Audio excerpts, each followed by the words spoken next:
All right, today we're going to talk about the uses of the ablative, how to use the ablative case, and to translate it from Latin into English. The ablative case is called the adverbial case because of how often a word in the ablative functions as an adverb in the sentence. There are three broad categories of ablative uses, and each of which used to be their own case, actually, and they're all sort of bundled together into one case now. Those three categories are the ablative proper, which we usually use the word from to translate. There's the instrumental ablative, which we use the words with or by, usually. And there's the locative ablative, and we use at, in, or from with that usage. So the ablative proper is generally translated with the preposition from, and within this category are included the ideas of separation, lack, source, cause, agency, and a comparison. Think of the use of this ablative as the meanings of the ablative that convey that something or someone is some distance, literal or figurative, from the subject. That's why we use the word from. Something is either coming from somewhere else or free from something else or some distance from something else. For now, we're only going to focus on knowing one type of category in this list. And it's the most basic, which is separation or lack. So we're going to learn about what we call the ablative of separation. Certain verbs go together with the ablative of separation, verbs that denote lack or separation, like to remove, to set free, to be absent, to deprive, or to lack. Here are some examples. Epecunia privat, he is deprived of money. Naute navio caremus, we sailors lack a ship. And then inferi curis liberant, the dead are free from cares. So you can see the ablative in each of these sentences is highlighted in red. You'll also notice in that first sentence that there's this one little letter sitting by itself, or a. That is the preposition ex, and before a word with a consonant, it just drops to the single long letter e. When you are using the ablative of separation, you may choose to use one of three prepositions: ex, ab, or de.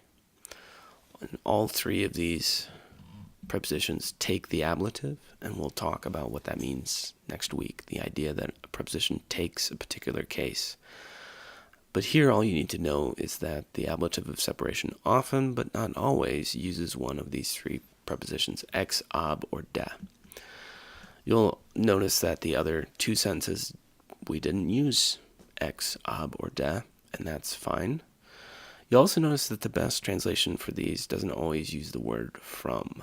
So the dead are free from cares was good. We used the word from. But with we sailors lack a ship, we didn't say we didn't lack from a ship, but simply we lack a ship. So the instrumental dative, sorry, not the instrumental dative, that's Greek. The instrumental ablative tells us generally how something is done, and is usually translated with the word by or with. There are lots of types of instrumental ablative, but we're only going to learn about three of them. So the Ablative of Manner, Means, and Accompaniment, and these are very important uses of the ablative because they're very common.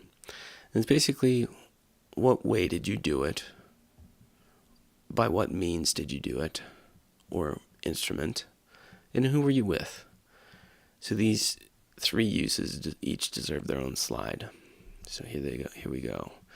The Ablative of Manner By the way, all three of these uses of the ablative have some relationship to the preposition cum. And the ablative of manner has the option of using the preposition cum, but it doesn't have to. This shows the way that you did something. When you translate the ablative of manner, you may find yourself using an ly adverb to translate the meaning of the word that's in the ablative.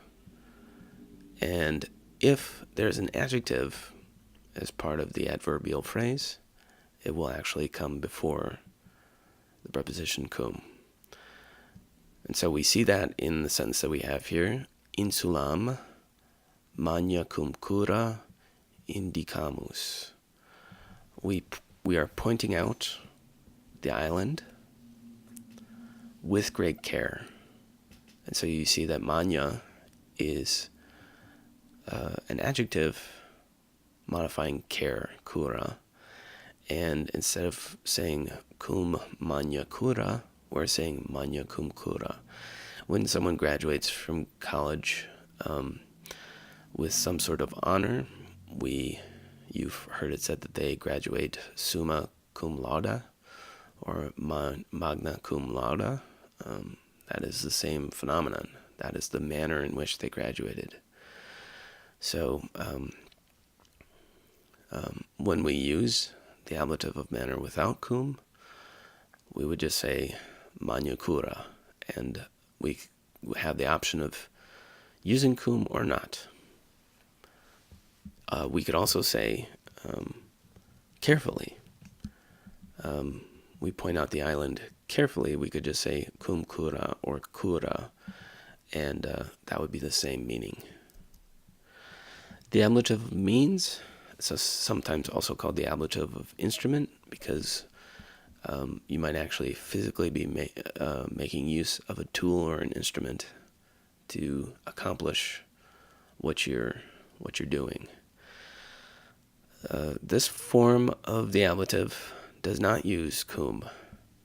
It actually never does. And so, well, I shouldn't say it never does.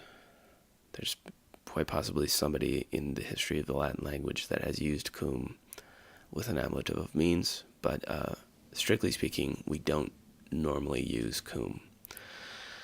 The ablative of means shows by what means something was done. We usually translate it with or by means of or just by. So mare comes from a third declension noun maris, meaning the sea, and if you go mare, you go by the sea. Same with stilo. You would be writing with a pen. And if you do something manu, again, that's a fourth declension noun, and you'd be doing something by hand if you did something manu. Our example is inimicos gladio suo necat. He is killing his enemies with his own sword. And so, as you can see, we didn't need any preposition to go with that. We would not normally use one. And it's just simply in the ablative case. And lastly, we have the ablative of accompaniment. This form of the ablative usage must use the preposition cum. It shows who is with the agent of the verb, and it translates with or accompanied by. So, feminae bonae cum nauta fortunato navigant. The good women are sailing with the lucky sailor. So, in this case, actually, when we have an adjective modifying the word that is in the prepositional phrase, we put it either before or after the noun and not before cum. So those are the forms or usages of the instrumental ablative that you'll need to know. They are the ablative of manner, the ablative of means, and the ablative of accompaniment. And then finally, there's the locative ablative, which is used for expressions of place and time. And we are going to save these for next week so that we can focus on learning the ablatives of separation, means, manner, and accompaniment this week. So stay tuned for the locative ablative.